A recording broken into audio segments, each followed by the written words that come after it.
ایرانی پاسداران انقلاب کا آبنہ ہرمز میں 4 بحری جہاز روکنے کا دعویٰ۔ ایرانی میڈیا کے مطابق پاسداران نے وارننگ فائرنگ کے بعد 4 بحری جہازوں کو روک لیا۔ بحری جہاز آبنہ ہرمز کے جنوبی راستے سے گزرنے کی کوشش کر رہے تھے۔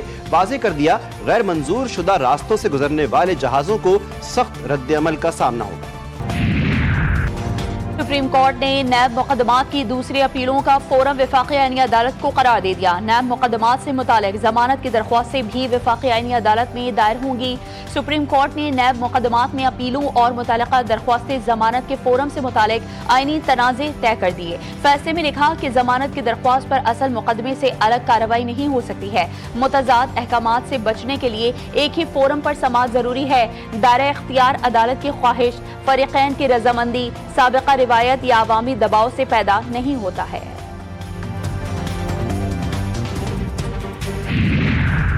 سپریم کورٹ کے فیصلے نے واضح کر دیا کہ عدالتی فورم کا تعین فریقین کی خواہش یا سیاسی مفاد پر نہیں، صرف آئین اور قانون کے مطابق ہوتا ہے۔ مضبوط عدلیہ وہ ہے جو صرف وہی اختیار استعمال کرے جو قانون اسے تفویض کرتا ہے۔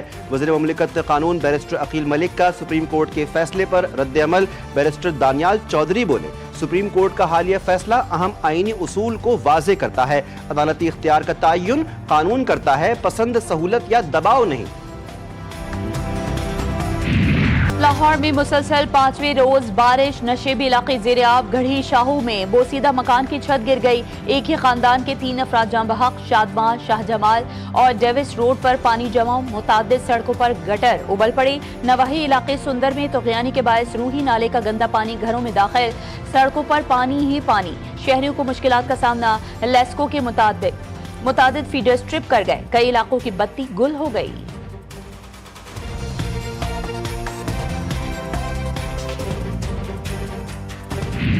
پنجاب اور کے پی میں مانسون کی دھواں دھار بارش، نشیبی علاقے ڈوب گئے۔ قصور میں مکان کی چھت گرنے سے 2 بچے جاں بحق۔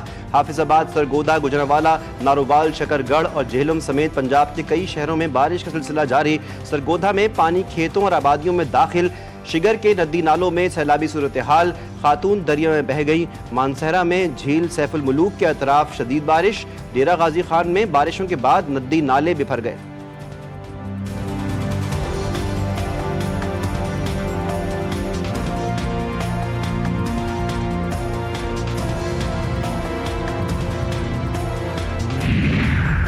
سندھ میں بھی رات گئے بادل، برس پڑی۔ تھرپارکر میں گرج چمک کے ساتھ بارش۔ مٹھی، اسلام کوٹ، میرپور خاص اور میرواہ گورجانی میں بھی بادل جم کے برسے۔ 24 گھنٹے میں ننگر پارکر میں 100 ملی میٹر سے زائد بارش ریکارڈ کی گئی۔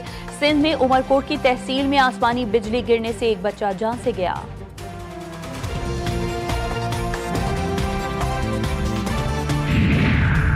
جو ووٹ مانگنے آئے ان سے پوچھنا کہ اپنے صوبے میں کیا کر کے آئے ہو، ان کے جھانسے میں مت آنا۔ پنجاب کی سینئر وزیر مریم اورنگزیب کا کوٹلی آزاد کشمیر میں انتخابی جلسے سے خطاب۔ کہا، مریم نواز مطالبات سے پہلے علاقے کی ترقی کے لیے منصوبے دے رہی ہیں۔ مظفر آباد میں گرین بسیں پہنچ جائیں گی، اس کے بعد کوٹلی پہنچیں گی۔ کوٹلی، مظفر آباد، میرپور اور دیگر شہروں میں کلینک آن ویلز چلیں گے۔ لاہور جیسا میرپور، مظفر آباد اور کوٹلی بھی ہوگا۔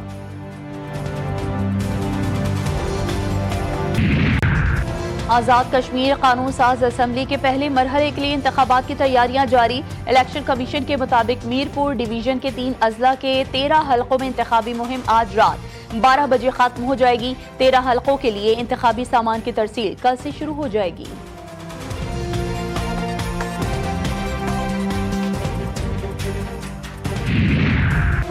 ایم کیو ایم کا آزاد کشمیر انتخابات میں نون لیگ کے مقابلے میں اپنے امیدوار دستبردار کرنے کا اعلان۔ بہادرآباد میں نون لیگ اور ایم کیو ایم وفود کی ملاقات کے بعد ایم کیو ایم پاکستان نے مسلم لیگ نون کی مکمل حمایت کا اعلان کر دیا۔ ملاقات کے بعد میڈیا سے گفتگو میں فاروق ستار نے کہا، مجھے یقین ہے کشمیر میں یہ انتخابات مسلم لیگ نون جیتے گی۔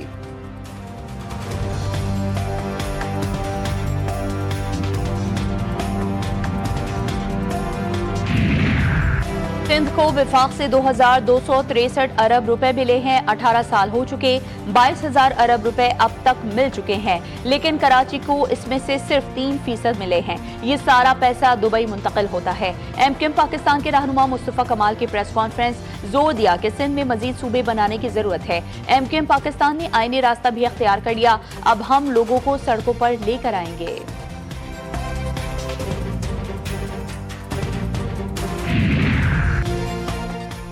پیپلز پارٹی سے پہلے کراچی پر ایم کیو ایم کی بوری بند لاشوں کی سیاست مسلط رہی۔ ایم کیو ایم اور ایک اور جماعت نے 35 سال کراچی پر حکومت کی مگر شہر کو مسائل کے سوا کچھ نہ دیا۔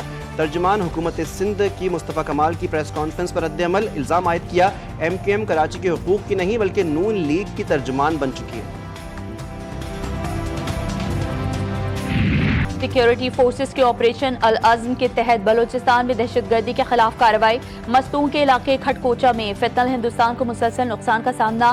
آپریشن العزم میں اب تک ہلاک دہشت گردوں کی تعداد 13 ہو گئی ہے۔ کارروائی کے دوران فتنہ ہندوستان کی متعدد کمین گاہیں تباہ، اسلحہ، بارود اور آئی ای ڈی تیار کرنے کا سامان بھی برآمد۔ کارروائیوں میں متعدد دہشت گردوں کے زخمی ہونے کی بھی اطلاعات موصول۔ وزیر داخلہ محسن نقوی کی کوئٹہ میں وزیر اعلیٰ بلوچستان میر سرفراز بگٹی سے ملاقات۔ دونوں رہنماؤں نے صوبے میں امن و امان سے متعلق اعلیٰ سطح کے اجلاس کی سربراہی کی۔ بلوچستان میں انسداد دہشت گردی فورس اور پولیس کی پیشہ ورانہ استحکام مزید بہتر بنانے کا فیصلہ۔ محسن نقوی کی بلوچستان میں امن کے لیے وفاقی حکومت ہر ممکن تعاون جاری رکھنے کی یقین دہانی۔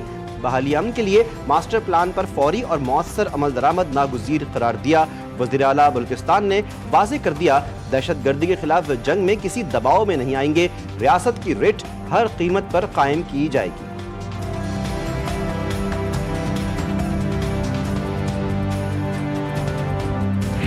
مہنگائی کے بوجھ تلے دبے عوام کے لیے مزید مشکل۔ روزانہ کی بنیاد پر پیٹرول مہنگا، آج مزید 3 روپے 66 پیسے فی لیٹر بڑھ گئے۔ ڈیزل کی قیمت میں 4 روپے 80 پیسے فی لیٹر اضافہ۔ پیٹرول کی قیمت 331 روپے 52 پیسے ہو گئی اور ڈیزل کی قیمت 383 روپے 46 پیسے فی لیٹر ہو گئی۔ 5 دن میں ڈیزل کی قیمت میں 29 روپے اور پیٹرول 19 روپے مہنگا ہو چکا ہے۔